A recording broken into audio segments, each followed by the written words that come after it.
नमस्कार, आप देख रहे हैं डीडी न्यूज। आपके साथ मैं हूं गौरव श्रीवास्तव। तो चलिए बुलेटिन की शुरुआत करते हैं और सबसे पहले नजर डालते हैं इस वक्त की हेडलाइंस पर। प्रधानमंत्री नरेंद्र मोदी करेंगे इंडिया एआई इंपैक्ट समिट 2026 का उद्घाटन। जन, पृथ्वी और प्रगति के 3 सूत्रों पर आधारित 5 दिवसीय सम्मेलन में दुनिया भर के वैश्विक नेताओं, नीति निर्माताओं, नव प्रवर्तकों और विशेषज्ञों की होगी शिरकत।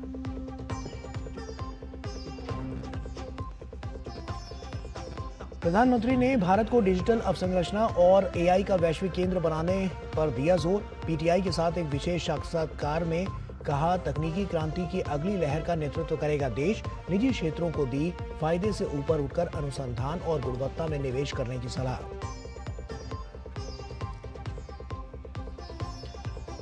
गुजरात दौरे पर गृह मंत्री अमित शाह ने राहुल गांधी पर साधा निशाना। ट्रेड डील को लेकर कांग्रेस नेता पर लगाया भ्रम फैलाने का आरोप। कहा, किसानों का कल्याण सरकार की प्रतिबद्धता। सेंट्रल बैंक डिजिटल करेंसी पर आधारित पीडीएस को बताया पारदर्शिता के लिए अहम। बांग्लादेश में 17 तारीख को तारिक रहमान लेंगे प्रधानमंत्री पद की शपथ। भारत समेत 13 देशों को शपथ ग्रहण समारोह में न्योता। लोकसभा अध्यक्ष ओम बिरला समारोह में भारत सरकार का करेंगे प्रतिनिधित्व।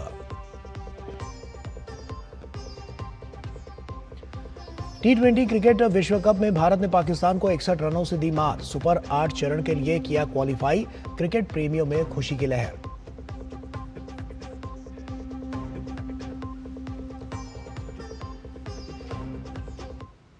और आइए अब शुरुआत करते हैं। जन, पृथ्वी और प्रगति जैसे 3 सूत्रों पर आधारित 5 दिवसीय इंडिया एआई इंपैक्ट समिट 2026 की शुरुआत सोमवार से होगी और इसमें एआई के प्रभाव और भविष्य पर विचार विमर्श किया जाएगा। इस सम्मेलन में 100 से ज्यादा देश शिरकत करेंगे और ये पहली बार है जब किसी विकासशील देश में वैश्विक एआई शिखर सम्मेलन का आयोजन किया जा रहा है। सोमवार से शुरू हो रहे 5 दिवसीय इंडिया एआई इंपैक्ट समिट इस क्षेत्र के भविष्य की दिशा तय करने वाले सबसे बड़े वैश्विक मंच की मेजबानी करने जा रहा है। एआई इंपैक्ट समिट 2026 अपनी तरह का पहला ऐसा वैश्विक सम्मेलन है जो ग्लोबल साउथ को केंद्र में रखकर आयोजित किया जा रहा है। इंडिया एआई इंपैक्ट समिट 3 सूत्र जन, गृह और प्रगति पर आधारित है, जो एआई पर सहयोग के लिए भारत के दृष्टिकोण को परिभाषित करते हैं। ये शिखर सम्मेलन एआई के भविष्य पर विचार विमर्श करने के लिए विश्व भर के नेताओं, नीति निर्माताओं, नव प्रवर्तकों और विशेषज्ञों को एक मंच पर लाएगा। प्रधानमंत्री नरेंद्र मोदी के निमंत्रण पर कई अन्य नेता भी शिखर सम्मेलन में शामिल होने वाले हैं। आने वाले समय में एआई और भी क्रांतिकारी बदलाव लेकर आने वाली है। भारत इसके लिए भी तैयार है। भारत में ग्लोबल एआई इंपैक्ट समिट होने जा रही है।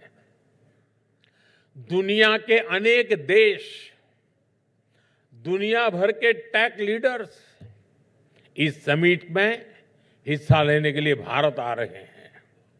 सभी के साथ मिलकर हम एक बेहतर विश्व बनाने के लिए निरंतर प्रयास करते रहेंगे। इलेक्ट्रॉनिक्स और सूचना प्रौद्योगिकी मंत्रालय द्वारा आयोजित इस समिट में अभूतपूर्व वैश्विक भागीदारी देखने को मिलेगी। लगभग 2 लाख प्रतिभागियों ने इस ऐतिहासिक आयोजन के लिए पंजीकरण कराया है। कार्यक्रम की रूपरेखा के अनुसार शिखर सम्मेलन का मुख्य केंद्र कूटनीतिक और तकनीकी विमर्श रहेगा।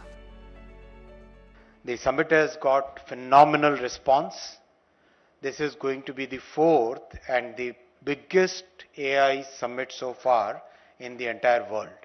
The response from practically 100 countries and the industry has responded so well. More than 100 CEOs are joining us in the Impact Summit. सोमवार को औपचारिक शुरुआत के बाद इन बैठकों में सेमीकंडक्टर साझेदारी, साइबर सुरक्षा और डिजिटल इंफ्रास्ट्रक्चर जैसे रणनीतिक मुद्दों पर चर्चा होगी। इस दौरान एक वैश्विक एआई सेफ्टी रोडमैप और संयुक्त घोषणा पत्र जारी होने की भी संभावना है। पहली बार ये समिट एक डेवलपिंग कंट्री में, country of the global south में आ रही। तो इस तरह से जो ग्लोबल नॉर्थ की नैरेटिव है उसको हटा करके जो हमारे जो डेवलपिंग देश हैं उनकी क्या प्राथमिकताएं है, उनको आर्टिफिशियल इंटेलिजेंस कैसे प्रभावित करता है, उनको क्या चीज़ों की जरूरत होती है, उनकी समस्याओं को निदान करने के लिए एआई क्या कुछ कर सकता है, एआई कैसे बायस फ्री हो सकता है, वो एक बहुत बड़ा नैरेटिव होगा। सम्मेलन का मुख्य उद्देश्य विकास और सुरक्षा के बीच संतुलन स्थापित करना है और इसके लिए 7 चक्रीय रणनीति तैयार की गई है। भारत इस मंच के जरिए एआई को केवल एक तकनीक के रूप में नहीं बल्कि सामाजिक परिवर्तन के औजार के रूप में पेश कर रहा है। माना जा रहा है कि इस आयोजन के जरिए भारत विकसित और विकासशील देशों के बीच एक सेतु के रूप में उभरेगा और वैश्विक एआई गवर्नेंस में अपनी अग्रणी भूमिका सुनिश्चित करेगा। Bureau report, DD news. Bharat सरकार के इलेक्ट्रॉनिक्स और सूचना प्रौद्योगिकी मंत्रालय और इंटेल इंडिया के सहयोग से इंडिया एआई मिशन ने 16 फरवरी 2026 को भारत मंडपम नई दिल्ली में एआई जिम्मेदारी अभियान की शुरुआत की घोषणा की है। इस अभियान का लक्ष्य 24 घंटे में सबसे अधिक प्रतिज्ञाएं प्राप्त करने का गिनीज वर्ल्ड रिकॉर्ड बनाना है। अभियान का उद्देश्य नागरिकों को कृत्रिम बुद्धिमत्ता, एआई के नैतिक, समावेशी और जिम्मेदार उपयोग के लिए जागरूक करना है। भागीदार AIPLEDGE.IndiaAI.go पर जाकर प्रतिज्ञा ले सकते हैं और डिजिटल मान्यता बैच प्राप्त कर सकते हैं। यह अभियान छात्रों, शिक्षकों, सरकारी अधिकारियों और नागरिकों को जोड़ने के लिए डिजाइन किया गया है। खासतौर पर युवाओं को जिम्मेदार एआई उपयोग, डेटा गोपनीयता और गलत सूचना से निपटने के बारे में जागरूक करने पर जोर दिया गया है। इंडिया एआई इम्पैक्ट समिट 2026 के तहत आयोजित इस अभियान से भारत की विश्वसनीय एआई पारिस्थितिकी तंत्र को बढ़ावा मिलेगा और तकनीकी क्षमता में नया मापदंड स्थापित होगा। भारत की राजधानी नई दिल्ली में 16 से 20 फरवरी तक एआई इम्पैक्ट समिट का आयोजन किया जा रहा है। इस वैश्विक कार्यक्रम में दुनिया भर से करीब 2 लाख लोगों के शामिल होने की उम्मीद है। समिट में कई देशों के राष्ट्रपति, उपराष्ट्रपति, प्रधानमंत्री और बड़ी टेक कंपनियों के सीईओ हिस्सा लेंगे। इस बड़े आयोजन को लेकर एनडीएमसी ने तैयारियां भी तेज कर दी हैं। एनडीएमसी के उपाध्यक्ष कुलजीत चहल ने बताया है कि मेहमानों के ठहरने, साफ सफाई पर ध्यान और सुरक्षा व्यवस्था पर लगातार निगरानी रखी जा रही है। साथ ही मीटिंग वेन्यू और आसपास के बाजारों की व्यवस्थाओं को भी बेहतर बनाया जा रहा है। एनडीएमसी अपने आए हुए अतिथियों के लिए स्वागत के लिए पूर्णतः तैयार है कि जहां एआई समिट को आने वाले अतिथि जहां रुकने वाले हैं, होटल्स हैं, उसके आसपास की ग्रीनरी, उसके आसपास की क्लीनिंग, उसके आसपास की बाकी सिक्योरिटी सिस्टम ठीक रहे, उसको हम यहाँ से देख रहे हैं। उसके साथ जहाँ मीटिंग वेन्यूज़ हैं वो और मार्केट्स हैं, तो अतिथि देवो भव के भाव से माने प्रधानमंत्री जी के नेतृत्व में जिस तरह से देश आज विकसित भारत की तरफ बढ़ रहा है, तो विकसित भारत की विकसित एनडीएमसी बने, उसको लेते हुए ICCC एक स्मार्ट सिस्टम में निगरानी भी कर रहा है, अपग्रेड भी कर रहा है और सुविधाओं को, जन सुविधाओं को ठीक से पहुंचे, उसकी भी पूरी कंट्रोल के रूम में हम यहां से कर रहे हैं। और देश की राजधानी नई दिल्ली में 16 से 20 फरवरी तक एआई इम्पैक्ट समिट का आयोजन किया जा रहा है। इसमें मेहमानों के स्वागत के लिए एनडीएमसी भी पूरी तरह से तैयार दिखाई दे रही है। देश की राजधानी और भी ज्यादा खूबसूरत लगे, इसके लिए एनडीएमसी ने नई दिल्ली को रोशनी से सराबोर कर दिया है। कैसी लग रही है रात में नई दिल्ली, इसका जायजा लेते हुए एनडीएमसी के उपाध्यक्ष कुलजीत सिंह चहल से खास बातचीत की हमारे संवाददाता गिरीश निशाना ने। इंडिया एआई इम्पैक्ट समिट के मद्देनजर नई दिल्ली नगर पालिका परिषद ने अपनी इमारतों को रोशनी से सराबोर किया है। किस तरह से किया गया है इन्हें रोशनी से सराबोर, इस पर ज़्यादा बात करने के लिए हमारे साथ मौजूद हैं एनडीएमसी के वाइस चेयरमैन कुलजीत सिंह चहल। अतिथि देवो भव के भाव से आज एनडीएमसी जिस तरह G20 समिट के टाइम पर पूरी तरह तैयार थी, एनडीएमसी की टीम इस बार और आगे बढ़ते हुए लाइटिंग को लेकर उत्साह के रूप में, जिस तरह त्यौहार के रूप में आप देखेंगे हमारी पूरी बिल्डिंग जो पर्पल बेस है उसको ही थीम बना के हमने पूरा लाइटिंग करी है। ऐसी बाकी भी जगहों पर हमारा लाइटिंग सिस्टम है। 10 से अधिक मेरे साथ हमारी पूरी एनडीएमसी की टीम है जो इस पूरे सिस्टम को देख रही है। हमारे रोड्स के, इलेक्ट्रिकल के, सिविल के सारे ऑफिसर्स हैं, हमारे सेक्रेटरी साहब हैं जो पूरी तरह देख रहे हैं। एक ही भाव है कि विश्व के सबसे लोकप्रिय नेता, देश के यशस्वी प्रधानमंत्री माननीय नरेंद्र मोदी जी के नेतृत्व में जैसे G20 एक सफल आयोजन हुआ। एआई इम्पैक्ट समिट भारत 2026 जो विश्व के सभी लोग जब आएंगे तो विकसित भारत की झलक यहाँ दिखे, और विकसित भारत की झलक में एनडीएमसी की जो भूमिका है, चाहे वो हॉर्टिकल्चर हो, चाहे वो सिविल हो, चाहे वो सैनिटेशन में हो, और अब ये लाइटिंग में शहर रात को जगमगाएगा। कौन सी इमारतें होंगी? अपने हेड ऑफिस से, बराबर वाली बिल्डिंग से, चरखा म्यूजियम से, बाकी कुछ और दूसरी महत्वपूर्ण इमारतें हैं, सर्कल्स हैं, राउंड अबाउट जो हैं, रोड्स हैं, जो भाव है वो है कि अतिथि देवो भव, और विकसित भारत की विकसित एनडीएमसी माननीय प्रधानमंत्री जी के नेतृत्व में हम सब लोग मिलकर काम कर रहे हैं। कहीं लाल, कहीं पीली, कहीं नीली तो कहीं हरी लाइटों से पूरे नई दिल्ली नगर पालिका परिषद ने अपने क्षेत्र को जगमग कर दिया है। अतिथियों के स्वागत के लिए तैयार है नई दिल्ली। नई दिल्ली को दुल्हन की तरह सजाया गया है। यहाँ की इमारतों और जगह जगह चौराहों पर फूल मालाओं के साथ साथ लाइटें हर किसी को अपनी ओर आकर्षित करेंगी। कैमरामैन भीम सिंह के साथ गिरीश निशाना, डीडी न्यूज, दिल्ली। और प्रधानमंत्री नरेंद्र मोदी ने कहा है कि इस वर्ष का केंद्रीय बजट भारत के विकसित राष्ट्र बनने की आकांक्षा को दर्शाता है।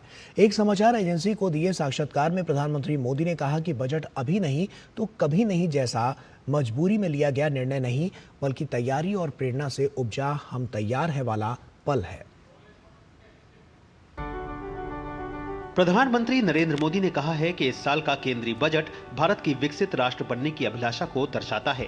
एक समाचार एजेंसी को दिए गए साक्षात्कार में प्रधानमंत्री ने कहा कि इस बार का बजट मजबूरी से निकला बजट नहीं और ये अब नहीं तो कभी नहीं वाली स्थिति में न होकर हम तैयार हैं के पल से प्रेरित है।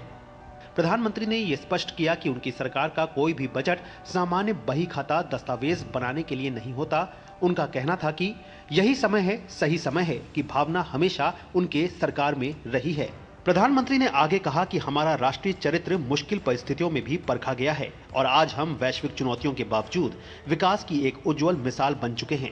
जब उनसे पूछा गया कि क्या उन्होंने ये निर्धारित किया है कि भारत अब 2047 तक विकसित भारत की दिशा में अगला कदम उठाने के लिए तैयार है, तो पीएम मोदी ने कहा कि महामारी के बाद का विश्व व्यवस्था भारत के लिए नए अवसर खोल रहा है और कई देशों के लिए भारत के साथ व्यापार और नवाचार में साझेदारी करना एक आकर्षक प्रस्ताव बन चुका है। प्रधानमंत्री ने बताया कि हमारे युवा आज अंतरिक्ष, खेल और स्टार्टअप जैसे क्षेत्रों में नई ऊंचाइयां छू रहे हैं। उन्होंने कहा कि ये बजट 2026 का बजट नहीं बल्कि 21वीं सदी के दूसरे दशक का पहला बजट है जो 2014 के बाद से हुए सुधारों पर आधारित है और अगले 25 वर्षों के लिए एक ठोस आधार तैयार करता है। प्रधानमंत्री ने कहा, हमने पिछले सालों में संरचनात्मक सुधार किए हैं, गरीबों के लिए अवसरों का विस्तार किया है और महिला सशक्तिकरण के लिए मजबूत कदम उठाए हैं। प्रधानमंत्री ने यह भी कहा कि इस बजट से रिफॉर्म एक्सप्रेस को नई गति मिलेगी और ये हमारे युवाओं को तेजी से बदलते विश्व के अवसरों के लिए तैयार करेगा। प्रधानमंत्री ने भारत के व्यापारिक समझौतों के संदर्भ में कहा कि राजनीतिक स्थिरता और राजनीतिक भविष्यवाणी ने भारत में निवेशकों के विश्वास को बहाल किया है। उन्होंने बताया कि मजबूत विनिर्माण, सेवा क्षेत्र और एमएसएमई ने भारत को व्यापार समझौतों को मजबूती से सौदा करने की स्थिति में लाकर खड़ा किया है। प्रधानमंत्री ने यह भी बताया कि भारत के मुक्त व्यापार समझौते एमएसएमई के लिए कपड़ा, चमड़ा, रसायन, हस्तशिल्प, रत्न और अन्य क्षेत्रों में बाजार की पहुंच बढ़ाने के लिए डिजाइन किए गए हैं। प्रधानमंत्री ने यूपीए सरकार की आलोचना करते हुए कहा कि उनकी आर्थिक गलतफहमियों के कारण भारत मजबूत स्थिति में व्यापार समझौते करने में असमर्थ था। उन्होंने कहा कि उस समय की सरकार के दौरान बातचीत शुरू होती थी और फिर टूट जाती थी, लेकिन लंबी बातचीत के बावजूद कोई ठोस नतीजा नहीं निकल पाता था। उन्होंने अपनी सरकार के सुधारों के प्रति प्रतिबद्धता को रेखांकित करते हुए कहा कि ये प्रतिबद्धता सिर्फ कागज पर नहीं बल्कि काम में दिखाई दे रही है। प्रधानमंत्री नरेंद्र मोदी ने अगले चरण के आर्थिक परिवर्तन के लिए निजी क्षेत्र को महत्वपूर्ण बताया और उनसे निर्णायक प्रतिक्रिया देने का अनुरोध किया। उन्होंने कहा कि निजी क्षेत्र को अब अपनी बचत को सुरक्षित रखने पर कम ध्यान देना चाहिए और अनुसंधान व विकास, आपूर्ति श्रृंखला और गुणवत्ता में तेजी से निवेश करना चाहिए। प्रधानमंत्री ने कहा कि विकसित भारत की ओर अगला कदम निजी क्षेत्र के नवाचार, दीर्घकालिक क्षमता और वैश्विक प्रतिस्पर्धा में साहसिक निवेश पर निर्भर करेगा। रक्षा क्षेत्र में बढ़ाए गए बजट पर प्रधानमंत्री नरेंद्र मोदी ने कहा कि सरकार की जिम्मेदारी है कि वो मौजूदा हालात के हिसाब से रक्षा क्षेत्र को आधुनिक बनाए। उन्होंने कहा कि देश के रक्षा बलों की सहायता करने और उन्हें मजबूत करने के लिए सरकार को जो भी करना होगा वो किया जाएगा। Bureau report, DD news. और केंद्रीय गृह मंत्री अमित शाह ने रविवार को गुजरात के गांधीनगर में सेंट्रल बैंक डिजिटल करेंसी पर आधारित पब्लिक डिस्ट्रीब्यूशन सिस्टम का उद्घाटन किया। ये पहल प्रधानमंत्री नरेंद्र मोदी के डिजिटल इंडिया अभियान का एक महत्वपूर्ण हिस्सा है। एक बार फिर लोकसभा में नेता प्रतिपक्ष को लेकर गृह मंत्री अमित शाह जमकर बरसे। शाह ने कांग्रेस और उसके नेता राहुल गांधी पर भारत यूएस ट्रेड डील को लेकर किसानों को गुमराह करने और झूठ फैलाने का आरोप लगाया। गुजरात के गांधीनगर स्थित महात्मा मंदिर में भारत की पहली सेंट्रल बैंक डिजिटल करेंसी आधारित सार्वजनिक वितरण प्रणाली पीडीएस का उद्घाटन करते हुए उन्होंने कांग्रेस नेता राहुल गांधी पर जमकर प्रहार किया। उन्होंने कहा कि प्रधानमंत्री नरेंद्र मोदी के नेतृत्व में सरकार किसानों के हितों की सुरक्षा के लिए प्रतिबद्ध है। मुझे तो हंसी आती है, इस देश की पार्लियामेंट में कांग्रेस के शहजादे राहुल गांधी किसानों की बात करते हैं। मैं आज इस मंच से देश के किसानों को कहने आया हूं कि राहुल गांधी झूठ बोल रहे हैं, देश के किसानों को गुमराह कर रहे हैं। इंग्लैंड और यूरोपियन यूनियन के साथ हुए एफटीए और अमेरिकन ट्रेड डील, ये दोनों समझौते में किसानों को पूर्णतया नरेंद्र मोदी जी ने सुरक्षित किया है। किसी को चिंता करने की जरूरत नहीं है। मैं राहुल गांधी जी को चैलेंज देना चाहता हूं, किसी भी मंच तय कर लो, भारतीय जनता पार्टी का युवा मोर्चे का अध्यक्ष आकर आपसे चर्चा कर लेगा नुकसान किसने किया है। पब्लिक डिस्ट्रीब्यूशन सिस्टम यानी पीडीएस, जिसका लक्ष्य सरकारी सेवाओं को सीधे जनता तक पहुंचाना है, इस नई प्रणाली को भारतीय रिजर्व बैंक, भारतीय खाद्य निगम और इलेक्ट्रॉनिक्स एवं सूचना प्रौद्योगिकी मंत्रालय के सहयोग से लागू किया गया है, जिसका मुख्य उद्देश्य अनाज वितरण की प्रक्रिया से बिचौलियों को पूरी तरह बाहर निकालना है। गृह मंत्री ने कहा कि ये पहल पारदर्शिता बढ़ाने और निष्पक्ष वितरण व्यवस्था सुनिश्चित करने में महत्वपूर्ण भूमिका निभाएगी। कार्यक्रम में केंद्रीय मंत्री प्रहलाद जोशी मुख्य अतिथि के रूप में शामिल हुए। केंद्रीय मंत्री ने कहा कि सीबीडीसी के जरिए राशन वितरण प्रक्रिया अधिक सरल, पारदर्शी और सुलभ बनेगी। उन्होंने यह भी बताया कि इस डिजिटल मुद्रा का उपयोग सामान्य मोबाइल फोन के माध्यम से भी किया जा सकेगा, जिससे आम नागरिकों को विशेष सुविधा मिलेगी। ये जो सीबीडीसी कर रहे हैं, इससे क्या होता है, डिजिटल फूड कूपन्स एक एनेबल्ड वैलेट के रूप में आरबीआई से मिलेंगे। लाभार्थी फेयर प्राइस पर जाके इसको क्यूआर कोड स्कैनिंग करना पड़ेगा। नॉर्मल फोन है तो भी इस डिजिटल ट्रांजैक्शन, इस सीबीडीसी से वो रेशन ले सकते हैं। डिजिटल इंडिया के कारण गांवों में कनेक्टिविटी बढ़ी है और अब गांव-गांव तक इंटरनेट पहुंच चुका है। One nation one ration card के बाद से सेंट्रल बैंक डिजिटल करेंसी पर आधारित पब्लिक डिस्ट्रीब्यूशन सिस्टम का ये कदम खाद्य सुरक्षा सुनिश्चित करने की दिशा में सबसे बड़ा बदलाव साबित हो सकता है। Bureau report, DD news. BJP नेता अमित मालवीय ने कांग्रेस नेता राहुल गांधी को जवाब देते हुए गंभीर आरोप लगाए हैं। उन्होंने कहा कि राहुल गांधी एक बार फिर संसद में झूठ बोलते हुए पकड़े गए हैं। अमित मालवीय ने सोशल मीडिया मंच एक्स पर अपनी पोस्ट में अमेरिकी न्याय विभाग द्वारा अमेरिकी कांग्रेस को भेजे गए एक 6 पन्ने के पत्र का हवाला दिया, जिसमें स्पष्ट किया गया है कि एप्स्टीन फाइल्स में कुछ हिस्सों को गोपनीय क्यों रखा गया। बीजेपी नेता के मुताबिक इस पत्र में सरकारी अधिकारियों और राजनीतिक रूप से प्रतिष्ठित व्यक्तियों की सूची भी दी गई है, लेकिन बीजेपी के किसी नेता का नाम इसमें नहीं है, जैसा कि राहुल गांधी ने आरोप लगाया था। अमित मालवीय ने कहा कि यह पहला अवसर नहीं है जब बिना किसी ठोस सबूत के आरोप लगाए गए हों।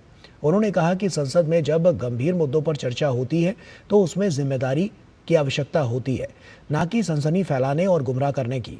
बीजेपी नेता ने जोर देते हुए कहा है कि भारत को उन प्रयासों से आगे बढ़ने की आवश्यकता है जो बिना प्रमाण के संस्थाओं और व्यक्तियों को बदनाम करने की कोशिश करते रहते हैं, और इस मामले में जवाबदेही और सत्य को राजनीति के खेल से ऊपर रखा जाना चाहिए।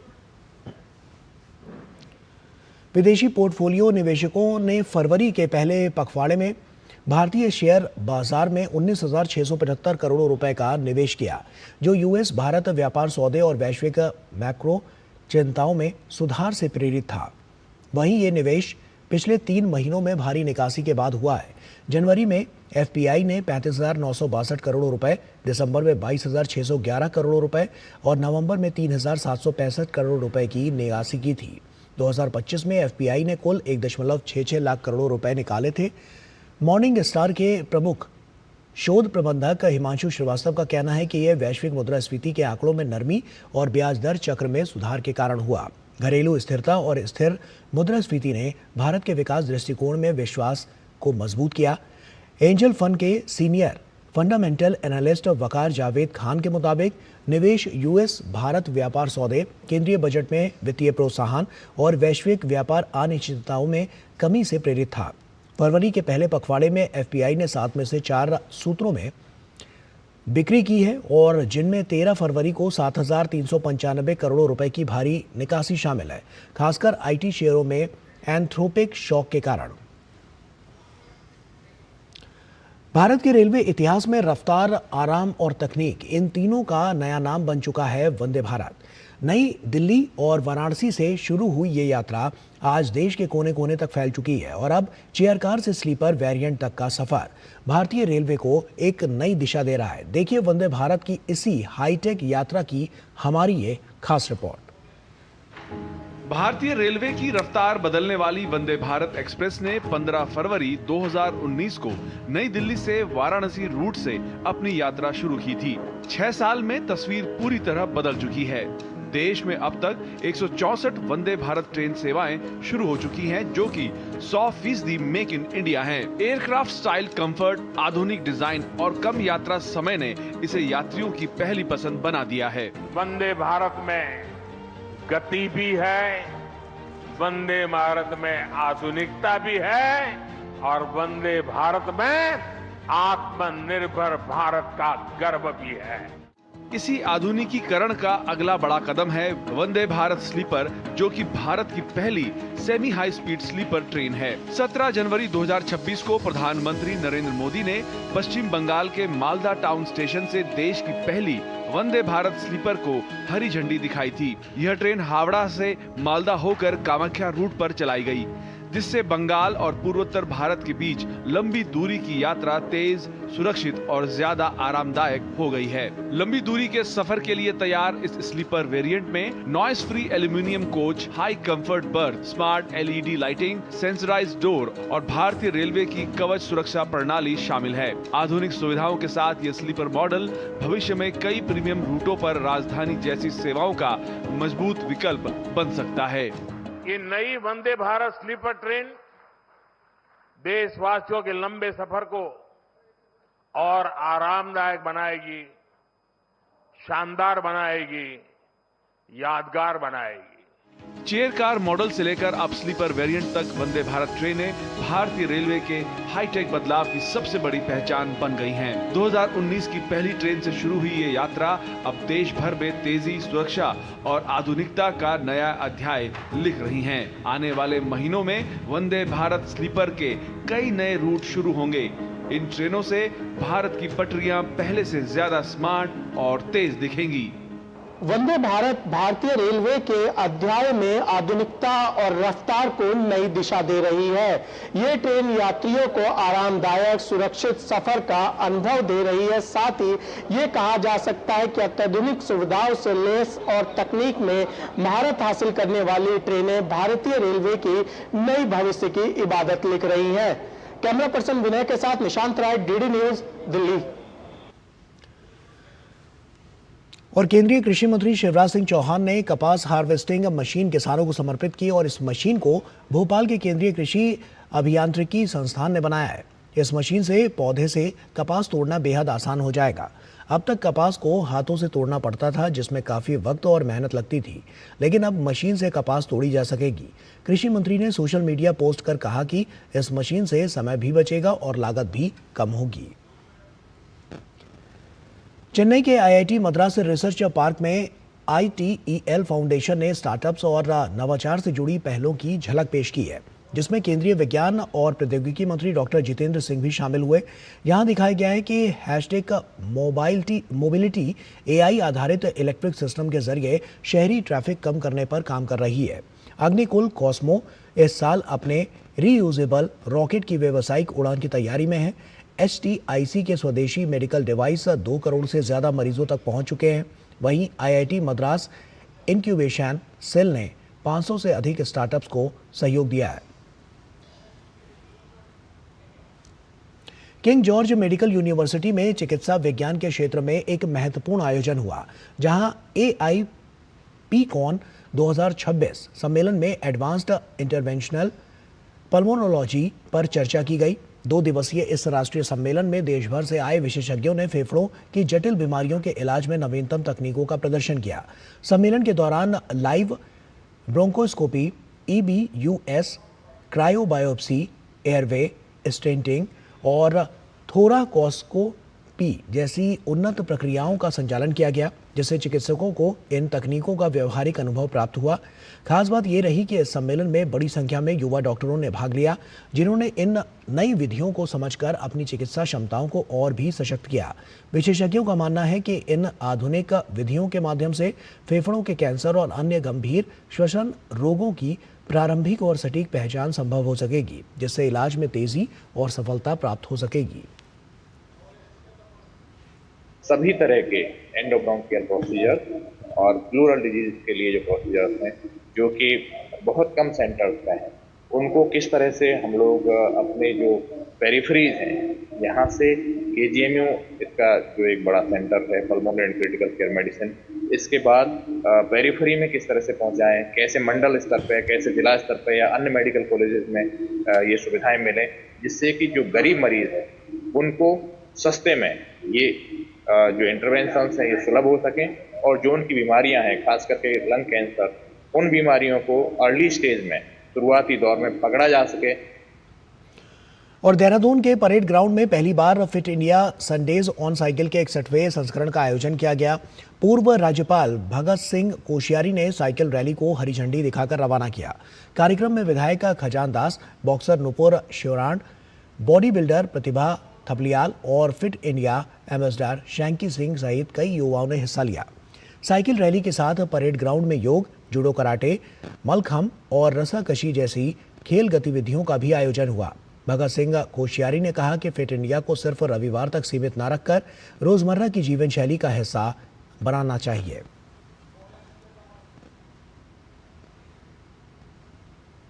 हमारा देश फिट रहे, हर क्षेत्र में आगे रहे, खेल में भी, पढ़ने में भी, विज्ञान में भी, हर क्षेत्र में आगे रहे। उस दृष्टि से ये जो फिट इंडिया है ये प्रारंभिक चीज है। आप योगा करो, आप साइकिलिंग करो, आप रोज घूमा करो, तो ये जो हमारे प्रधानमंत्री जी ने नया नारा दिया है, और मुझे खुशी है कि देश के अंदर ही नहीं विदेश में भी लोग उनका अनुकरण कर रहे हैं। तो यहाँ हमारे देहरादून का भी सौभाग्य है कि आज ये आयोजन यहाँ पर किया गया है।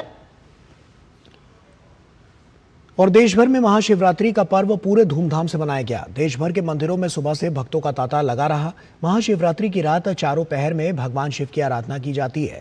इस दिन उपवास और रात्रि जागरण का भी विशेष महत्व है। महादेव के जयकारों से देश भर के सभी शिव मंदिर गुंजायमान रहे। देश भर में आज महाशिवरात्रि का पावन पर्व श्रद्धा और भक्ति के साथ मनाया गया। इस दौरान 12 ज्योतिर्लिंगों और प्रमुख शिव मंदिरों में सुबह से ही श्रद्धालुओं का सैलाब उमड़ा और पूरे दिन भर हर हर महादेव और जयघोष के जयकारे गूंजते रहे। भक्तों ने जलाभिषेक और विशेष पूजा अर्चना कर भगवान भोलेनाथ का आशीर्वाद लिया। महाशिवरात्रि के अवसर पर आज देश भर के शिवालयों में आस्था का विराट स्वरूप देखने को मिला।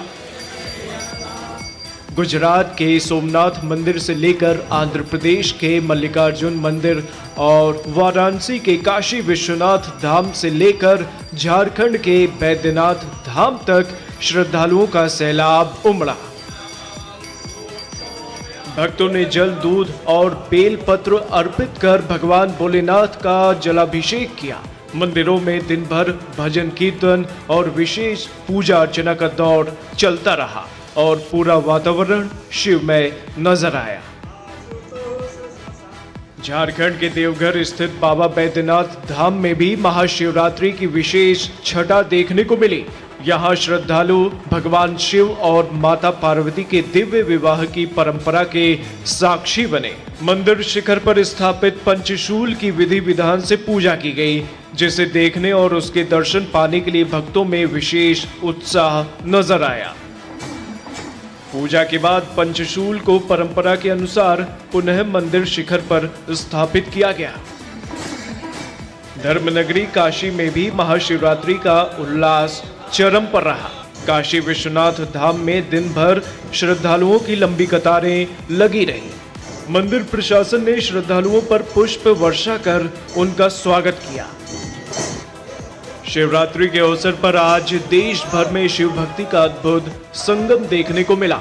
मंदिरों में दिन भर चले पूजा अर्चना और अनुष्ठानों के साथ श्रद्धालुओं ने भगवान शिव से सुख, शांति और समृद्धि की कामना की। महाशिवरात्रि के अवसर पर आज देश भर में शिव भक्ति का अद्भुत संगम देखने को मिला। मंदिरों में दिन भर चले पूजा अर्चना और अनुष्ठानों के साथ श्रद्धालुओं ने शिव से सुख और शांति और समृद्धि की कामना की। आस्था और विश्वास का यह महापर्व भक्तों के मन में आध्यात्मिक ऊर्जा और अटूट श्रद्धा का संदेश छोड़ गया। रक्षा मंत्री राजनाथ सिंह ने तमिलनाडु के ईशा योग केंद्र में आयोजित महाशिवरात्रि समारोह में हिस्सा लिया। इस अवसर पर उन्होंने कहा कि महाशिवरात्रि के पावन पर्व पर भक्तों के बीच होना उनके जीवन का एक खास और आध्यात्मिक अनुभव है। राजनाथ सिंह ने आदियोगी शिव को नमन करते हुए कहा कि भगवान शिव शाश्वत, अनंत और सत्य स्वरूप हैं।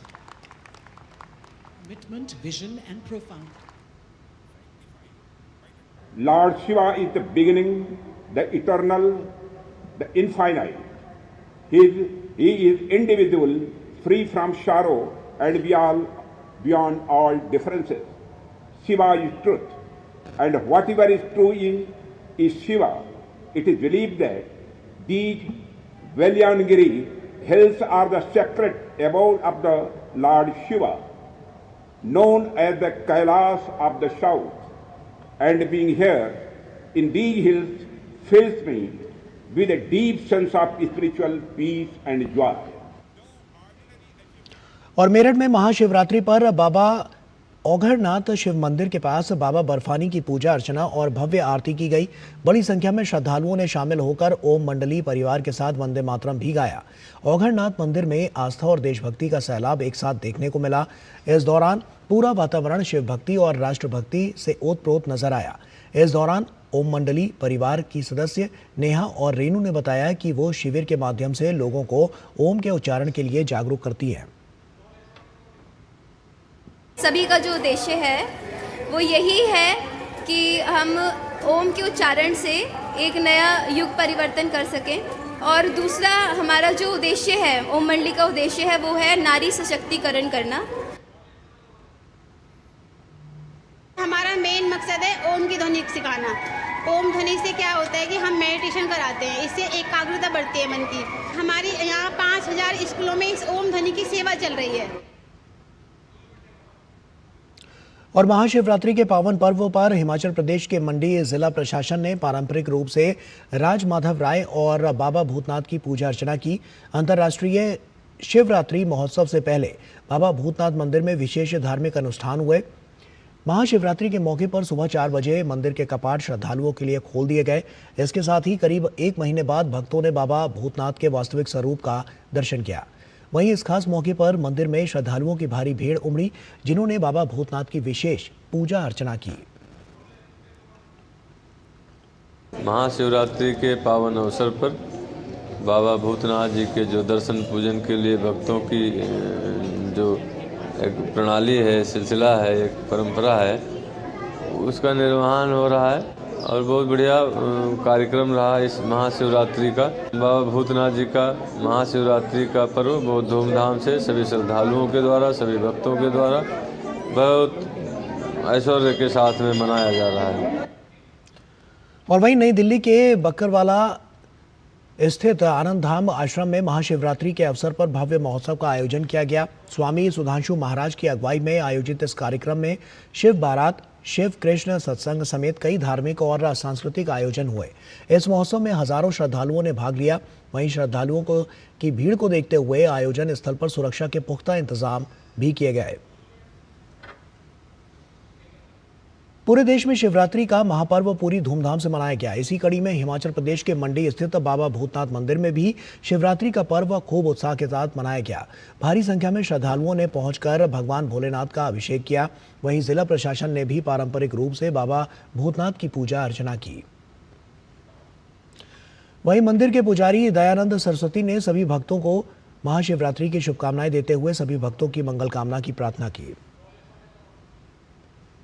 महाशिवरात्रि के पावन अवसर पर बाबा भूतनाथ जी के जो दर्शन पूजन के लिए भक्तों की जो एक प्रणाली है, सिलसिला है, एक परंपरा है, उसका निर्वहन हो रहा है और बहुत बढ़िया कार्यक्रम रहा इस महाशिवरात्रि का। बाबा भूतनाथ जी का महाशिवरात्रि का पर्व बहुत धूमधाम से सभी श्रद्धालुओं के द्वारा, सभी भक्तों के द्वारा बहुत ऐश्वर्य के साथ में मनाया जा रहा है। और देश भर में महाशिवरात्रि खूब धूमधाम से मनाई गई और इसी कड़ी में काशी में राष्ट्रीय स्वयंसेवक संघ ने महाशिवरात्रि के शुभ अवसर पर घोष का आयोजन किया। इस मौके पर घोष का जायजा लिया हमारे सहयोगी हरिकेश बहादुर सिंह गौतम ने। देखिए। महाशिवरात्रि का पर्व है और मैं काशी में हूँ। काशी का एक शिवालय और थोड़ी देर पहले घोष का आयोजन था राष्ट्रीय स्वयंसेवक संघ के सदस्यों द्वारा। घोष क्या होता है? अखिल भारतीय स्तर पर घोष दिवस महाशिवरात्रि के दिन निश्चित हुआ है। इस दिन पूरे भारत में शिवरात्रि के स्थान पर, शिवालय के स्थान पर ये अपना घोष का वादन होता है। इस कड़ी में आज काशी में सिगरा स्थित इस शिवाला मंदिर पर कार्यक्रम आयोजित हुआ। इसमें आनक, शंख, बांसुरी का वादन हुआ, जिसमें 26 कार्यकर्ताओं ने भाग लिया। ये वादन जो भगवान शिव को पसंद है उसका इन लोगों ने प्रदर्शन किया, वादन किया और नाम है महाशिवरात्रि के दिन राष्ट्रीय स्वयंसेवक संघ का जो कार्यक्रम है Ghosh. Doctor Harikesh Bahadur Singh Gautam, DD news, Sigra, Varanasi. Mahashivratri के पावन अवसर पर देहरादून के शिव मंदिरों में पूजा अर्चना करने के लिए श्रद्धालुओं का तांता लगा रहा और इस दिन विशेष रूप से प्रसिद्ध टपकेश्वर मंदिर में भव्य मेला भी आयोजित किया गया। मंदिर के पुजारी बाबा भरतगिरी जी महाराज ने कहा कि टपकेश्वर मंदिर में स्थित स्वयंभू शिवलिंग पर भगवान शिव का आगमन होता है। उन्होंने ये भी कहा कि ये कोई कथा नहीं बल्कि हकीकत है। यहाँ जो भी भक्त मनोकामना लेकर आता है शिव शंकर उसकी इच्छा पूरी करते हैं। महाशिवरात्रि को लेकर श्रद्धालुओं में खासा उत्साह देखने को मिला। उन्होंने मंदिरों में शिवलिंग पर जल चढ़ाया, पूजा अर्चना की और प्रभु से सुख शांति की कामना की। महाशिवरात्रि पर दिल्ली के चांदनी चौक स्थित गौरी शंकर मंदिर में भी आस्था का सैलाब उमड़ा। लोगों ने महादेव का जलाभिषेक करने के लिए घंटों तक इंतजार किया। सुबह से भक्तों की भीड़ उमड़ी और दोपहर बाद कतारें यहां पर देखने को मिली। करता करे न हो सके, शिव करे सो होए, और तीन लोग नौखंड में शिव से बड़ा न कोई। देवादिदेव महादेव का आज विवाह कह सकते हैं और आप कह सकते हैं कि आज शिव की रात्रि है, आज महाशिवरात्रि है। और यही वजह है कि पूरे देश दुनिया जहान में ऐसी ही तस्वीरें महाशिवरात्रि को देखने के लिए मिल रही हैं। और इस समय मेरी मौजूदगी गौरी शंकर मंदिर पर है और आप देखिए यहाँ पर दिल्ली के अलग अलग कोने से लोग यहाँ पर पहुंचे हुए हैं, अपने परिवार के साथ पहुंचे हुए हैं। ठाला की बात हो, कीर्तिनगर की बात हो, मुंडका की बात हो, मयूर विहार की बात हो, राजधानी दिल्ली के किसी भी कोने की बात हो, लोग जगह जगह से, तमाम जगहों से यहां पर पहुंच रहे हैं। और आपको मैं एक तस्वीर और दिखाना चाहता हूं। ये लाल किले के मुख्य मार्ग पर आप देखिए चांदनी चौक का वाला जो ये मुख्य मार्ग है जो कि फतेहपुरी मस्जिद की तरफ जाता है, इसी ही मस्जिद वाली रोड के ठीक लेफ्ट साइड पर प्राचीन गौरी शंकर मंदिर है। और आप समझिए कि बहुत ही प्राचीन ये मंदिर है। और आप देखिए यहाँ पर आसपास सुरक्षा व्यवस्था भी काफी कड़ी की गई है। पैरामिलिट्री फोर्सेस की बात हो, दिल्ली पुलिस के जवानों की बात हो, दूसरी सुरक्षा कंपनियों की बात हो, उनकी यहां पर तैनाती की गई है। हर किसी को हर तरीके से सहूलियत हो, किसी को कोई मुश्किलात ना हो, इस बात का खासा इंतजाम किया गया है, खासा ध्यान रखा गया है। दिल्ली के गौरी शंकर मंदिर से कैमरा सहयोगी मोंटी के साथ मैं मोहित शुक्ला, दूरदर्शन न्यूज। और महाशिवरात्रि के पावन अवसर पर काठमांडू स्थित पशुपतिनाथ मंदिर में श्रद्धालुओं का सैलाब देखने को मिला। सुबह 3 बजे से ही लाखों भक्तों ने भगवान शिव की पूजा के लिए मंदिर के बाहर लंबी लंबी कतारों में खड़े होकर अपनी बारी का इंतजार किया। भीड़ को नियंत्रित करने के लिए 3 अतिरिक्त प्रवेश द्वारों से 3 से 4 किलोमीटर लंबी कतारें बनाई गई। मंदिर पहुंचने वाले श्रद्धालुओं के लिए पीने का पानी, भोजन और चिकित्सा शिविर जैसी सुविधाओं का प्रबंध किया गया था। इसके अलावा काठमांडू के अन्य शिव मंदिरों के साथ साथ नेपाल के विभिन्न हिस्सों में भी महाशिवरात्रि का पर्व धूमधाम से मनाया गया। पश्चिम बंगाल में मतदाता सूची के गहन पुनरीक्षण कार्य में गंभीर लापरवाही और कदाचार की शिकायत पर कड़ा एक्शन लिया है। आयोग ने 4 जिलों के 6 सहायक निर्वाचक पंजीकरण अधिकारियों को तत्काल प्रभाव से निलंबित कर उनके खिलाफ अनुशासनात्मक कार्रवाई के आदेश जारी किए हैं। वहीं मुर्शिदाबाद जिले के सुती, फरक्का व शमशेरगंज विधानसभा क्षेत्रों, 24 परगना जिले के कैनिंग पूर्वा विधानसभा, जलपाईगुड़ी के मायानगरी और पश्चिम मेदिनीपुर जिले के देबरा विधानसभा क्षेत्र में ड्यूटी पर तैनात एरोज को गंभीर कदाचार, कर्तव्य में लापरवाही और वैधानिक शक्तियों के दुरुपयोग के आरोप में तत्काल प्रभाव से निलंबित किया गया है। आयोग ने संबंधित कैडर नियंत्रक प्राधिकरण को निर्देश दिया है कि उनके खिलाफ बिना देरी अनुशासनात्मक कार्रवाई शुरू कर आयोग को अवगत कराया जाए। वहीं राज्य की मुख्य सचिव नंदिनी चक्रवर्ती ने अनुशासनहीनता के आरोपों को गंभीर मानते हुए इस संबंध में चुनाव आयोग को पत्र लिखा था। बांग्लादेश के 13वें संसदीय चुनाव में बांग्लादेश नेशनलिस्ट पार्टी की 2/3 बहुमत वाली जीत के बाद बांग्लादेश में नई सरकार के गठन की प्रक्रिया तेज हो गई है। खबर है कि 17 फरवरी को तारिक रहमान बांग्लादेश के नए पीएम के रूप में शपथ लेंगे। सड़कों पर जुनूनी आवाम, व्यवस्था परिवर्तन की आग में जलता प्रशासन। जुलाई 2024 में शुरू हुआ क्रांति का चक्र बांग्लादेश में 13वें आम चुनाव के संपन्न होने के साथ पूरा हो गया। अनिश्चितता के एक लंबे दौर के बाद इस चुनाव ने तारिक रहमान के नेतृत्व में बीएनपी की 2 दशक के बाद सत्ता में वापसी करवाई है। बांग्लादेश में बीएनपी की 2/3 बहुमत वाली जीत के बाद नई सरकार के गठन की प्रक्रिया तेज हो गई है। जानकारी के मुताबिक तारिक रहमान 17 फरवरी को बांग्लादेश के नए प्रधानमंत्री पद की शपथ लेंगे। शपथ ग्रहण समारोह राजधानी ढाका स्थित जतीय संसद भवन के साउथ प्लाजा में आयोजित किया जा सकता है, जहां मुख्य चुनाव आयुक्त AMM नसीरुद्दीन उन्हें पद और गोपनीयता की शपथ दिलाएंगे। इसके साथ ही नए मंत्रिमंडल का गठन भी किया जाएगा। लोकसभा अध्यक्ष ओम बिरला शपथ ग्रहण समारोह में भारत का प्रतिनिधित्व करेंगे। इसी बीच बांग्लादेश नेशनलिस्ट पार्टी अध्यक्ष तारिक रहमान ने राष्ट्रीय एकता का आह्वान करते हुए कहा कि नई सरकार की सर्वोच्च प्राथमिकता कानून व्यवस्था बहाल करना होगा और किसी भी प्रकार की अराजकता बर्दाश्त नहीं की जाएगी। शपथ ग्रहण समारोह के लेकर तैयारियां भी जोरों पर हैं। समारोह में 1000 मेहमानों के आने की उम्मीद है। नई सरकार के गठन के साथ ही बीएनपी ने भारत के साथ संबंधों को नए सिरे से स्थापित करने की इच्छा जताई है। बीएनपी अध्यक्ष तारिक रहमान के सलाहकार हुमायूं कबीर ने कहा कि दोनों देशों को पारस्परिक लाभ के लिए मिलकर काम करना चाहिए। उन्होंने पूर्व प्रधानमंत्री खालिदा जिया के अंतिम संस्कार में विदेश मंत्री S जयशंकर के शामिल होने और पीएम मोदी के तारिक रहमान को बधाई देने वाले फोन कॉल को सकारात्मक कूटनीतिक कदम बताया है। गुरुवार को हुए संसदीय चुनाव में बांग्लादेश नेशनलिस्ट पार्टी को 209 सीटों पर जीत हासिल हुई, जबकि सहयोगी दलों के साथ यह आंकड़ा 212 तक पहुंच गया। वहीं बांग्लादेश जमात इस्लामी ने 68 सीटों पर जीत दर्ज की। चुनाव के साथ ही जुलाई चार्टर पर आधारित संवैधानिक जनमत संग्रह भी कराया गया, जिसे देश के राजनीतिक भविष्य के लिहाज से काफी अहम माना जा रहा है।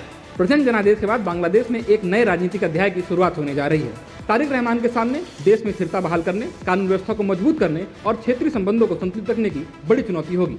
आने वाले समय में नई सरकार के फैसले देश की आंतरिक राजनीति के साथ पड़ोसी देशों के साथ उसके संबंधों की दिशा तय करेंगे।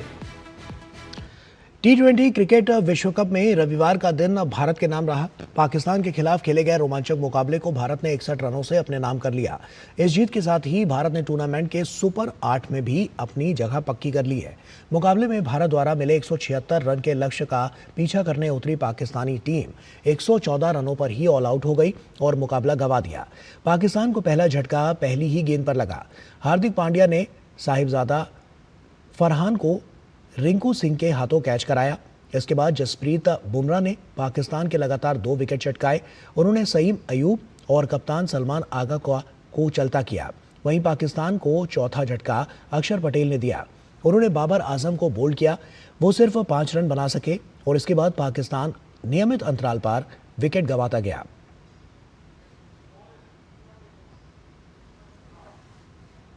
और वहीं इससे पहले टॉस हारकर पहले बल्लेबाजी करते हुए भारत की शुरुआत खराब रही। भारत का पहला विकेट अभिषेक शर्मा के रूप में गिरा। अभिषेक शर्मा 0 पर सलमान आगा की गेंद पर कैच आउट हुए। भारत को 15वें ओवर में सईम अयूब ने लगातार 2 झटके दिए। पहले उन्होंने तिलक वर्मा को LBW आउट किया और इसके बाद आए हार्दिक पांड्या को बाबर आजम के हाथों कैच कराया। ईशान किशन ने विस्फोटक पारी खेलते हुए 77 रनों की पारी खेली। सूर्य कुमार यादव ने 32 रन बनाए। कोलंबो के आर प्रेमदासा मैदान में खेले गए भारत बनाम पाकिस्तान मुकाबले में भारत ने 61 रनों से पाकिस्तान को हरा दिया। इस मौके पर केंद्रीय गृह मंत्री अमित शाह ने भारतीय टीम को बधाई देते हुए लिखा कि बहुत बढ़िया खेला। फॉर्मेट, जगह और तारीखें बदल सकती हैं, लेकिन भारत बनाम पाकिस्तान मैच का नतीजा एक जैसा रहता है। पूरी टीम को बधाई। और वहीं भारत बनाम पाकिस्तान आईसीसी क्रिकेट विश्व कप मुकाबले में भारत ने पाकिस्तान को हरा दिया है और इस मौके पर केंद्रीय खेल मंत्री मनसुख मांडविया ने भारतीय टीम को बधाई देते हुए लिखा कि हमेशा की तरह हर फील्ड में भारत का दबदबा। बधाई हो लड़कों, आईसीसी विश्व कप 2026 में पाकिस्तान को हराने पर पूरे देश को तुम पर गर्व है।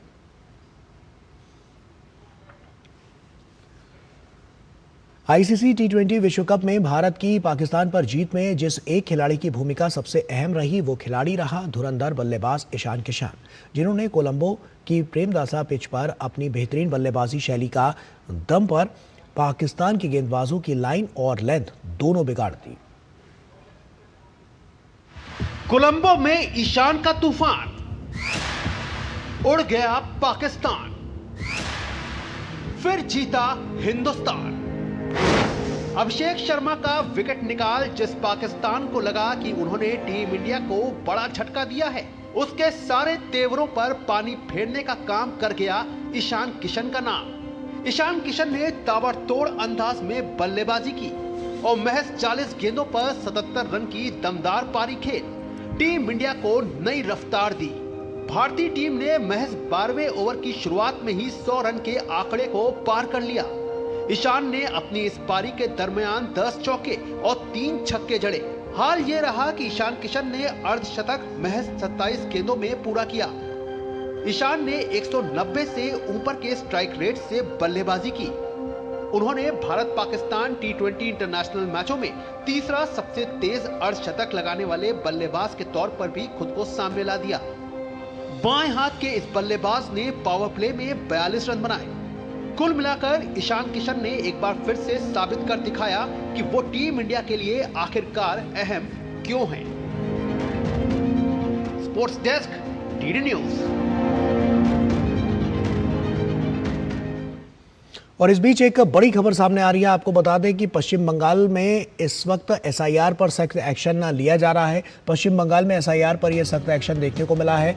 जैसा कि 4 जिलों के 7 सहायक निर्वाचक पंजीकरण अधिकारी निलंबित किए गए हैं। बड़ी खबर इस वक्त की, चुनाव आयोग ने निलंबित कर अनुशासनात्मक कार्रवाई का आदेश दिया है और चुनाव आयोग की तरफ से यह बड़ी कार्रवाई की गई है। मतदाता सूची के गहन पुनरीक्षण में लापरवाही की शिकायत पर कार्रवाई की गई और यह बड़ी कार्रवाई की गई है। लापरवाही की तमाम शिकायतें लगातार पहुंच रही थी इलेक्शन कमीशन के पास और उसके बाद से जब हमने देखा कि ये बड़ा एक्शन यहां पर लेते हुए नजर आए हैं। काफी अपने बड़ी खबर, 4 जिलों के 7 सहायक निर्वाचक पंजीकरण अधिकारी निलंबित किए गए हैं। सौरभ दत्ता हमारे सहयोगी फोन लाइन पर जुड़ चुके हैं। सौरभ, बड़ी और अहम खबर इस वक्त की, बड़ा एक्शन ये लिया गया है, कैसे आगे की कार्रवाई की जा रही है? जी देखिए, Ganesh Kumar, chief election commissioner Ganesh Kumar, उन्होंने पिछले हफ्ते ही ऑल डीओ जो है, जो जिला निर्वाचन अधिकारी है, उनके साथ बैठक किए थे वीडियो कॉन्फ्रेंस में और तभी उन्होंने ये स्पष्ट कर दिया था कि एसआईआर को चलते अगर कोई लापरवाही सामने आती है तो कमीशन चुप नहीं बैठेगा। कमीशन उनके खिलाफ जांच करने का आदेश जारी करेगा और सीएस नंदिनी चक्रवर्ती को दिल्ली बुलाकर भी ये बात साफ किया गया था। और उसी के चलते अभी दिख रहा है कि 7 ऑफिसर जो 4 डिस्ट्रिक्ट के हैं, मुर्शिदाबाद के हैं, जलपाईगुड़ी के हैं, साउथ 24 परगना के कैनिंग के हैं और देबरा, और इस जगह के 7 ऑफिसर्स को जो एआरओ है, एआरओ मतलब ज्वाइंट वीडियो के रैंक पे है, उन लोगों को उनके खिलाफ इमीडिएट सस्पेंशन और डिसिप्लिनरी एक्शन, डिसिप्लिनरी जो प्रोसीडिंग्स होता है वो चालू करने के लिए चीफ सेक्रेटरी को कहा गया था। लेकिन इसमें एक बात और बोल दूं कि पिछले घटनाओं में बारुईपुर पूर्व और मैना कॉन्स्टिट्यूएंसी के जो 4 एआरओ और एक डेटा एंट्री ऑपरेटर है, उनके खिलाफ एफआईआर दर्ज करने को कहा गया था, वो अभी तक नहीं हुआ है। बशीरहाट 2 के जो ज्वाइंट वीडियो थे, साथ ही साथ एआरओ भी है, उनके खिलाफ सस्पेंशन का ऑर्डर जारी किया गया था कमीशन के खिलाफ, लेकिन उसको भी लागू नहीं किया गया है। तो पहले से 5 ऑफिसर्स के खिलाफ जो इंस्ट्रक्शंस थे कमीशन के और से वो पेंडिंग है, और अभी 7 ऑफिसर्स को सस्पेंड करने के लिए कहा गया है। अब देखना ये होगा कि CS नंदिनी चक्रवर्ती वो PCI की ये सारे ऑर्डर लागू करने में कितना सक्षम होती है। ऐसे में सौरभ, क्या और भी ऐसे अधिकारी हैं जिन पर यह गाज गिर सकती है, कार्रवाई हो सकती है? जी देखिए, अगर chief election commissioner Ganesh Kumar ने जो वर्चुअल मीट किया था, अगर उसके चलते हम जाए तो और भी ऑफिसर्स का लिस्ट आने की संभावना है, क्योंकि ऐसा देखा गया है कि आप मानिए कि अखबार का कटिंग वो सुनवाई में जो 14 डॉक्यूमेंट्स था उसके जगह अखबार का कटिंग अपलोड किया गया, ब्लैंक पेपर अपलोड किया गया। उसको जांच जो चीफ इलेक्शन कमीशन का सवाल था, उनका ये सवाल था कि अगर कोई अपलोड करते हैं तो उसको तो जांच होना चाहिए। फिर DO ने यानी जिला निर्वाचन अधिकारी ने क्यों उसको जांच नहीं किया, वो कैसे अपलोड हो गया? तो सोमवार यानी कल 5 बजे का समय दिया गया है ये सारे जो ऐसे फर्जी दस्तावेज है उसको हटाने के लिए।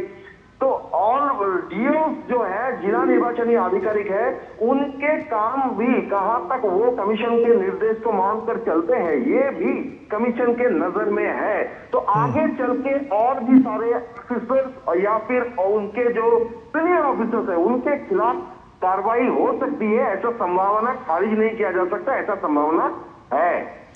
ऐसे में क्या आगे और भी कार्रवाई हो सकती है सौरभ? क्योंकि हमने देखा है कि लापरवाहियां तो इसमें बरती गई हैं, लेकिन अब लापरवाहियों को कम करने के लिए या ना करने के लिए किस तरह से आगे के दिशा निर्देश जारी किए गए? देखिए, आगे जो कहना है, कल भी हम CEO मनोज कुमार अग्रवाल जो बंगाल के CEO है उनके साथ बात हो रहा था, उनका साफ तरीके से कहना था कि सारे AERO और DOs के उन्होंने मैसेज दिया था हमारे DD न्यूज के जरिए। उन्होंने कहा था कि आप निर्भय होकर निडर होकर काम कीजिए, कोई दबाव में आके काम मत कीजिए, और ये याद रखिए कि आप लोग जो भी कर रहे हैं उसका डिजिटल फुटप्रिंट बह जा रहा है। तो फिर 1 साल 2 साल 5 साल के बाद भी अगर देखा जाए कि SIR प्रोसेस में कोई खामियां की वजह से या फिर कोई इंटेंशनली किसी वोटर्स का नाम रह गया जिनका नाम नहीं होना चाहिए था, अगर ऐसा प्रूफ होता है तो उनके खिलाफ तब भी कार्रवाई होगा। तो ये काफी एक बड़ी बात है, क्योंकि अभी की बात नहीं हो रही है कमीशन की तरफ से। कमीशन कह रहा है कि आज से 5 साल बाद भी अगर कोई बात सामने आया तब भी कार्रवाई होगा। तो इससे चलते ये साफ होता है कि ऐसे बहुत सारे केसेस हैं जिस केसेस को अभी सुपर चेकिंग चल रहा है, आने वाले 13 दिन में ये सुपर चेकिंग और चलेगा, और उसमें कोई और ऐसी घटनाएं सामने आती है जैसे इन 7 ऑफिसर्स के तहत सामने आया है, तो कमीशन चुप नहीं बैठेगा। Commission, election commission of India जो रूल्स है, जो रेगुलेशंस है, उसके तहत जो कदम उठाना होगा वो उठाएगा। आज जो 7 ऑफिसर्स को जो इंस्ट्रक्शन दिए गए हैं, जो सस्पेंशन का नोटिस जारी किया गया है, उसके चलते यही बात सामने आ रहा है। ऐसे में सौरभ, लापरवाही की जो शिकायतें हैं वो लगातार हमने देखा कि काफी बढ़ती हुई नजर आई थी। ऐसे में इन शिकायतों का निपटारा किस तरह से किया जा रहा है? क्या सिर्फ इसी तरह की कार्रवाई होगी जिसमें लगातार हम देख रहे हैं कि जो अनुशासनात्मक जो कार्रवाइयां की जा रही है वो होंगी, या इसके अलावा हमें कुछ और भी देखने को मिल सकता है? आगे की किस तरह से जो मजबूती है और जो कानूनी प्रक्रिया उसको किस तरह से रखा गया इलेक्शन कमीशन द्वारा? डिसिप्लिनरी प्रोसीडिंग स्टार्ट करने को बोला है। तो फिर मतलब डिसिप्लिनरी प्रोसीडिंग का मतलब होता है कि डिसिप्लिनरी प्रोसीडिंग के तहत इंक्वायरी होगा, वहां पे जो अक्यूज जो ऑफिसर्स है वो अपने पक्ष रखेंगे, लेकिन साथ ही साथ अगर ये प्रूफ होता है कि जो उनके खिलाफ आरोप है वो अगर प्रूफ होता है तो उनके खिलाफ आगे चल के सख्त कार्रवाई हो सकता है। कि जैसे कि आप जानते हैं कि पारुलपुर पूर्व और मैना कॉन्स्टिट्यूंसी के चलते जो 4 जो ऑफिसर्स थे AERO लेवल के और एक जो डेटा एंट्री ऑपरेटर थे, उनके खिलाफ FIR दर्ज करने को कहा था। तो आप समझ सकते हैं कि किस तरह की कार्रवाई हो सकता है। चलिए, बहुत बहुत शुक्रिया सौरभ, तमाम जानकारियां साझा करने के लिए। आप नजर बनाकर रखिएगा, हम आगे भी आपसे अपडेट लेते रहेंगे। बहुत बहुत शुक्रिया बहरहाल तमाम जानकारियां साझा करने के लिए। और ऐसे में आपको बता दें कि पश्चिम बंगाल में ईसीआई के एक्शन को लेकर भाजपा नेता अमित मालवीय ने सोशल मीडिया अकाउंट एक्स पर पोस्ट में लिखा है कि ईसीआई ने डेब्रा यानी एरो को भी निलंबित कर दिया है। वहीं कुल 7 अधिकारी निलंबित हैं। ममता बनर्जी की कुप्रथाओं और वरिष्ठ अधिकारियों के चाटुकारितापूर्ण रवैये की कीमत कनिष्ठ अधिकारी भुगत रहे हैं। पश्चिम बंगाल बेहतर का हकदार है, पश्चिम बंगाल को तृणमूल से बचाओ।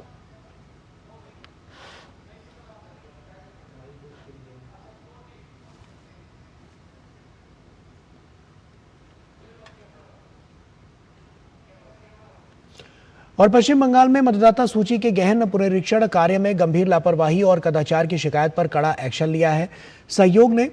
आयोग ने आपको बता दें कि 5 जिलों के 7 सहायक निर्वाचक पंजीकरण अधिकारियों को तत्काल प्रभाव से निलंबित कर उनके खिलाफ अनुशासनात्मक कार्रवाई के आदेश जारी किए हैं। मुर्शिदाबाद जिले के सुती, फरक्का व शमशेरगंज विधानसभा क्षेत्रों, 24 परगना जिले के कैनिंग पुरबा विधानसभा, जलपाईगुड़ी के मायानगरी और पश्चिम मेदिनीपुर जिले के देबरा विधानसभा क्षेत्र में ड्यूटी पर तैनात एरोज को गंभीर कदाचार, कर्तव्य में लापरवाही और वैधानिक शक्तियों के दुरुपयोग के आरोप में तत्काल प्रभाव से निलंबित किया गया है।